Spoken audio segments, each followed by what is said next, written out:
welcome back to my channel. If you're new here, my name is Samantha. I'm a senior here at Sam Houston State University. I am majoring in criminal justice and I also have a legal studies minor. So if you're new here, hello again. My name is Samantha. You should go ahead and click that subscribe button down below. So I'm super excited to film this video because I've honestly been wanting to film this video for a really long time now. I just haven't gotten around to it, and today I was just like, you know what?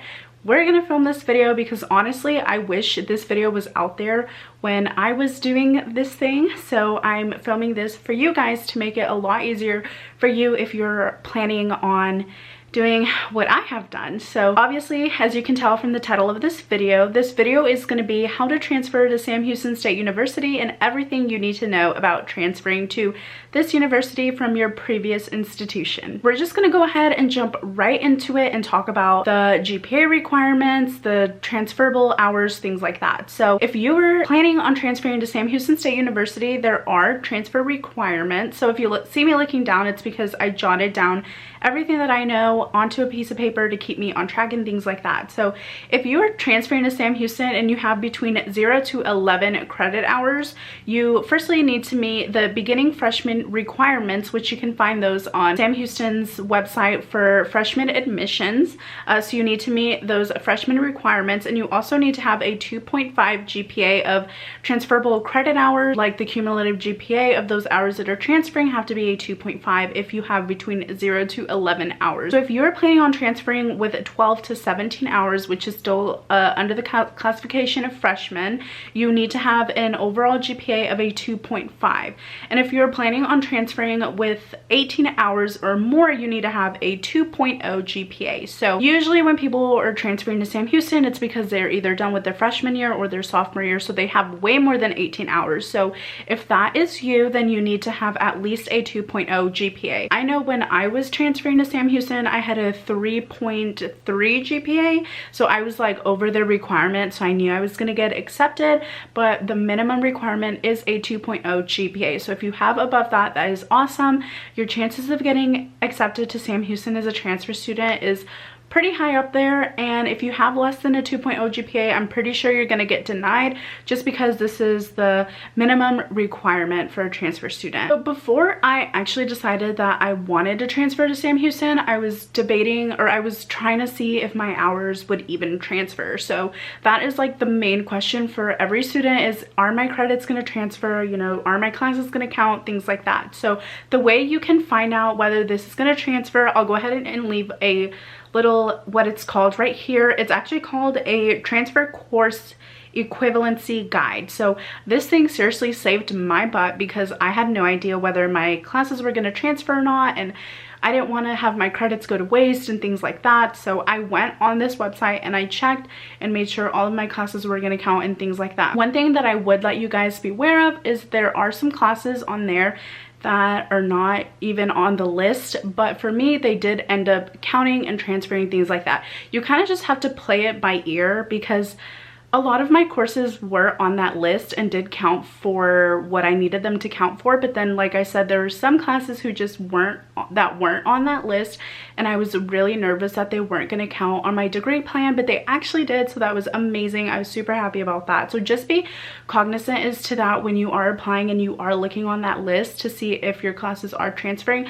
There are some classes that aren't on that list, but they're still going to transfer. So basically you go in and you select your current institution and then Sam Houston, and you go ahead and look at the classes. There's this huge long list, things like that, and that is the second step if you want to transfer. Obviously you also have to attend the transfer orientation, which is for mandatory advising.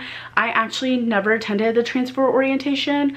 I'm not sure why that was okay. Like they never said anything to me about not attending the transfer orientation, so I still didn't attend and I'm still here. So it's like, I'm not sure if that's like mandatory, but on the website it says that it is. So just be cognizant that you might have to attend the transfer orientation for mandatory advising. Before you transfer to Sam Houston, you want to go ahead and apply. So I applied to Sam Houston as soon as I realized that I was maybe wanting to transfer. It wasn't like a 100% thing yet for me, but I applied to the school to see if I was going to get in. So the way you do that is you go to applytexas.org and then you just submit an application for Sam Houston. I already had applications from when I was like a high school senior, and so like my older applications were saved, and there's an option where you can either start a brand new application or just, I think it's like you submit an application with previous applications that you've had, and so that's what I did. I didn't want to submit a whole brand new application,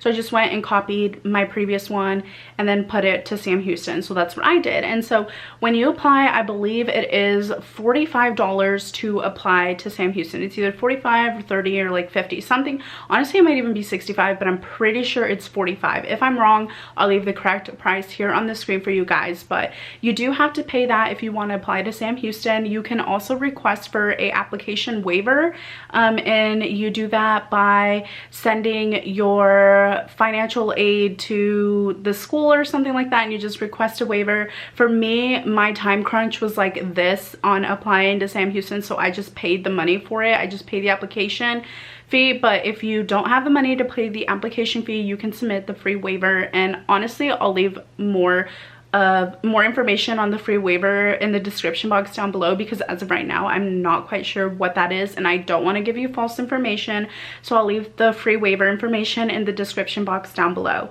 So after you apply to Sam Houston, you want to go ahead and send your transcripts or whatever transcript you may have to Sam Houston. So I was attending Texas A&M Corpus Christi for 2.5 years, so I went ahead and sent Sam Houston my transcripts from Texas A&M. So I did the electronic version, which I believe takes 5 to 7 days or even 3 days for Sam Houston to receive them. And when you do it electronically, you kind of sign in with your previous institution, and then there's like transcripts and you can send them, things like that. So you send them to Sam Houston admissions website or like the admission email thing. For me, I had to request my transcripts from A&M Corpus, and then there's like this option that says send to, and I believe you put the school name, the address, or you can just put in, if you want to do it electronically, the email that you want to have it sent to, and you send it to admissions. So that's what I did. And so basically after you have done the application and sent in your transcripts, you kind of just have to wait at this point. I sent in my things to Sam Houston, I believe, on a Wednesday, and I was accepted to the university on a Friday. So it took them 2 days to give me a decision, but I know that they do take sometimes weeks or even more days than that. I just happened to have called them every day like, hey, I applied. For me, my situation was very like time crunched because I had a lot going on. I was applying to be a resident advisor here, and like they had this deadline as to being an admitted student, and I didn't really know that. So like my time crunch was like so little. I had to apply super quick and be admitted, and if I didn't have an admissions decision by the time I was applying to be an RA, there was no way I could be an RA. So it's just really important to keep that in mind, is to make sure you're applying ahead of time and things like that. Also, an amazing thing about transferring to Sam Houston is that they also offer you transfer scholarships, which I had no idea about this until I was looking into scholarships. They do have scholarships for transfer students. It's based on your cumulative GPA, and you have to maintain a certain GPA after you are admitted to the school. So for me, I think it was like a 3. Honestly, I'm not even going to tell you guys because I can't even remember. I'll leave a picture of the scholarship GPA stuff right here. I was awarded a transfer scholarship, which I'm so thankful for. So I was beyond excited about that. Honestly, I didn't even apply for it. You're kind of, if you transfer to Sam Houston, you're automatically like put in this pool of potential scholarship recipients as a transfer scholarship. So that is amazing, and I did receive a transfer scholarship, so now I just have to maintain that GPA that is listed on the chart. Like basically what your GPA is determines how much they're going to give you. So there's like this range. I believe if you have less than a 3.0, you don't receive a scholarship, but I could be wrong. Once again, I'm going to leave the picture on the screen for you guys to see that.